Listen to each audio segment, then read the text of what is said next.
मित्रांनो, तुली कांबळे लिखित जळ या कथा संग्रहातून आज सादर करतो आहे गावकी या शीर्षकाखालील कथा.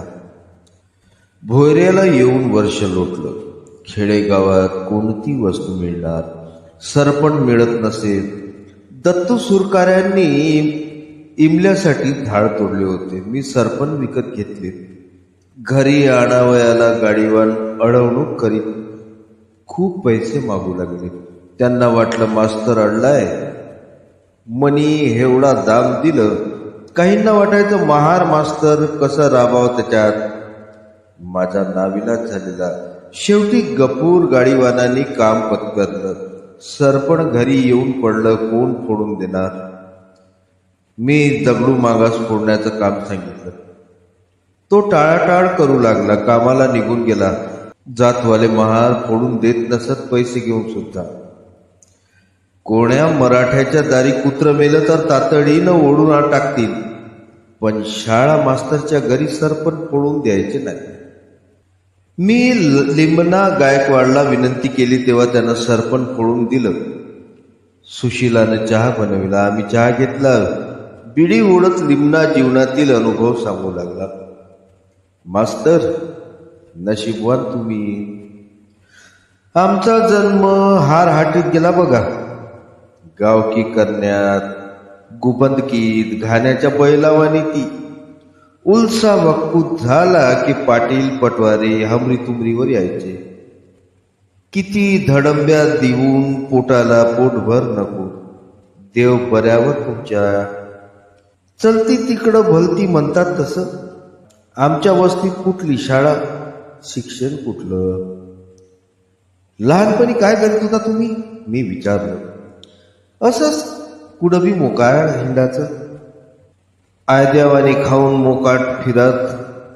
मायबाप नव्हते, बारक्यापणी गुजरले होते. मग ठेवलं दादानं गुरावर मला. मी वली साहेबाच्या दर्ग्यापाशी गुरं वाढीत होतो. गाडीच्या वक्ती एक मुसाफिर आला. त्यानं मला घेतलं बोलावून. त्यो म्हणला, कुणाचं रे पोरा? भिवा महाराजा. मी भीत म्हणालो. त्या दाढीवाल्या गोऱ्या म्हाताऱ्यानं मला पटपूर पसरायला सांगितलं. त्यानं दिलं गव. गाडीनं माल चोरून नेत. बंदी होती. नाकेदार माल पकडतील. नाकेदार माल पकडील. गुरामाग ईर भर गटुळं वागवलं मी. घरी आल्यावर दादा म्हणला, चोरी केली वैर लिमण्या? नाही, मी सगळं सांगून टाकलं. पोळ्या करून खाल्ल्या आम्ही एके दिवशी. हारबण नव्हती, येता येती नव्हती. दादा बटईनं शेत करायचा. माणसं मयाळू पहिले. दुधा भाव नव्हताच. बायका बी फुटपाड्या नव्हत्या आताच्या वाणी. मायबापा माघारी, भावाचा टेका. समद्या गावात धाकटा मी. भारी लाड माझा. खाऊन कटाळ्या फिरवल्यावानी फिराचो बघा. इंग्लिसाला तेल लावून भांग, हातामंदी सिगरेट, निघाला गडी. ठेवलं तमाशा बघा. कुठं बी तमाशा राहू द्या. रात म्हणीत नव्हतो की लांब. माझ्या वागण्यानं भाऊ कदरून गेला बघा. लागला वळवळ चिडचिड करायला. माझं लगीन करून टाकलं. पोर सौदा, बालिस्टर बायको मिळाली. माझं टकूर नाळ्यावर आलं नाही. पहिलं लय भ्या वाटायचं बायकोचं. नाहीतर काय, आमची भावाभावात वाटणी झाली. 3-4 टरकलं वाटून आले. 1.5 खण माळवण धाबडं आलं माझ्या हिश्श्याला. दुसरं काय असतं आमच्या यातपरी. मी गावकीचा महार, गावाचा ताबेदार. एकदा मालक मला भेटला. मी नवथर जोहार केला नाही म्हणून तो माझ्याकडे रागारागानं डोळं वटारून बोलला, भडव्या, गांडीला दात आले का? तुला गुरमी आली का? माकड हाड मोडीन धेड घ्या. डावी खावी धरलं त्यानं मला. नाही मालक, मी म्हणलं, तुझ्या बापानं काय शिकवलं नाही जोहार करायचा म्हणून? माझ्याकडून चूक झाली मालक. मी नमतं घेतलं. पाटलानं मला आसामीला बोलवायला धाडलं. मी शिंदे मालकाच्या दारी जाऊन बाहेरून हटिकलं. शिंदे मालक आहेत का जी? का रे लिमण्या? चढत्या आवाजात शिंदे म्हणाले. चावडीवर बोलावलंय. मी उत्तरलो. कशाला र? दरडावून विचारलं त्यांनी. काय की बाबा, मला काय ठाव? लय तस्ती लावतीया. माझा पैका बाहेर अडकलीया. बाहेर ना आल्यावर करीन चुकता. तू सांग जा, मी घरी नाही म्हण. तसं नाही व्हायचं, चला माझ्या संग. आम्ही वाड्यावर गेलो. शिंदेनं रामराम केला. पाटील मालकांनी म्हटलं, हप्ता भरायचं. देवा शिपेत उद्या भरीन हप्ता. काय असं बोलून जमता म्हणा की? यो सरकारी पैका आहे. मालक माझ्याकडे पाहत म्हणाले. लिमण्या जी मालक कुठशी आहे तो केरा पाडीवार? घरी असल. मारुड्यात कंचे काम करतोय तो. अशा निकडीच्या वस्ती घरी बसणं म्हणजे लेखाचे मोकार पडलेत. ही सरकारी रक्कम कुणी सांभाळायची? तुझ्या बापानं? गावचा जमलेला शेतसारा मीच राखीत. रातभर आम्हाला जागरण करायचं लागेल. सकाळीच पटवारी म्हणाला मला, लिमण्या टोपलं आणलं का? उरलंय गाडीच्या. खातील लेकरं बाळ. मालकानं उष्टावळ पदरात घातली. दूरनच मी उभारलेल्या ठिकाणी पाणी टाकलं. शिवता शिवत होईल म्हणून. भारी चिखलखोर लिमणा पुढं सांगू लागला. आम्ही तिन्ही चारी महारानं वाढलेलं वाटून घेतलं. घरी जाऊन यासाठी आम्हाला राबावं लागलं. असेच लाकडं फोडायचे होते. वामन घालायचं होतं. धाडलं मला केळीच्या पानं आणायला. शिवारावर फिरलो. पायीनं फिरून कंच्या नाऱ्याला सांगायचं, अशानं करतोय. वामन म्हणाले, किलदून राहिलो.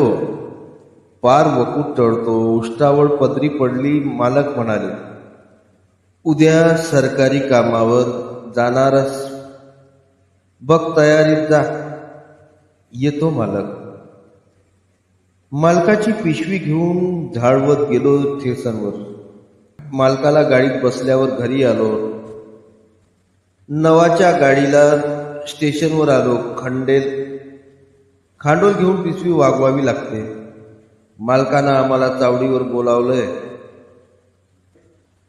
मी दुसरे माग पायरीच्या बाजूला बसलो होतो. मालक म्हणाले, कागद आणलं का रे लिमण्या? कुठनं हो मालक? सरकार येणार आहे. मी म्हणालो, कधी? बिस्तरवादी. मग हो मालक? पान बंदीनं राहा. खाटलं यायचं म्हणजे आमची पाचावर धारण. वाटायचं कव्वा इब जाईल. कुचराई नसती जमत. नाही तर थोरलं साहेब हाडी नरम करायचे. शिव्याला तर गणतीच नाही. असं होतं पहिलं. मग अन्याय होता थोडा. मी बोललो, अहो थोडा कुठला. बरं पुढं काय झालं? सरकार येण्याचा टाईम बस्तरवार दिलेला. पण कधी वक्तावर येत नसायचे. टेम चुकून यायचे. सरकार यायला ना आम्ही येशीवर नसाया गाठ पडली. मग काय बघायचं आमच्या फजितीला आता. घामेजून गेलेलं घोडं धरलं सरकार रागानं. का गए ते धेड? घर में क्या करताय? आता गिरतो सरकार. झूठ बातें करताय. हड्डी तोडूंगा. रागानं म्हणलं. पहिल्या दिवशी आम्ही चावडीवर सारवली होती. बाज पैदा केली होती. तरट आणली. चावडीत टाकली. त्यावर सतरंजी पसरली. तक्त्या म्हणून उशा ठेवल्या. कडबा आणला होता. कूड घेतला होता. तो कशाला? अहो मास्तर साहेब, सरकार म्हणलं म्हणजे सर्वी बडदास्त पाहिजे. पायखाना करावा लागतोय. 2 दगड मांडून बसायची सोय करायचं. आमच्याकडंच घोड्याचा इंतजाम तर पुसूच नका. घोड्यासाठी काय करीत होता? माणसाची बडदास्त नाही एवढी घोड्याची असायची. अंग पुसून काय, खाकरा करून काय, मागचे दोन्ही पाय ताणून बांधणं काय, फेर फटका मारून त्याच्या अंगातील घाम जिरवावा लागायचा. हरभऱ्याची डाळ भिजवून चंदी दिवी लागतं. आम्ही चारी मार राबत साहेबाची बडदास खान पाटील करी. गव्हाची कणिक, कोंबडे, चावल, तूप, स्वयंपाक बनत. मग आम्ही रानात जायचो. रानात कशाला?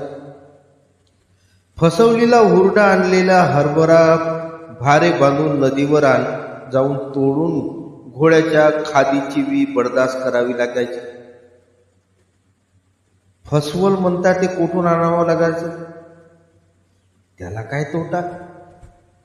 मग शिवारावर पीक असतं, आम्ही मार हेरीत जायचो. भरलात आलेला हरभरा उपटून आणायचो. मग तो कोणाच्या का असेना शेतकरी आरकाना करीत नसत. त्यांना ठावच असायचं, गपगार बसायचं.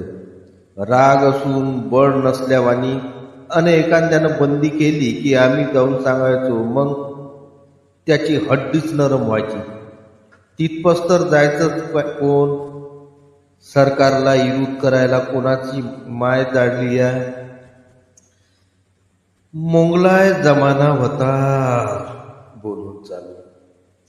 मित्रांनो, आजचे वाचन आपण इथेच थांबवूया. भेटूया कथेच्या दुसऱ्या भागात पुढील व्हिडिओमध्ये.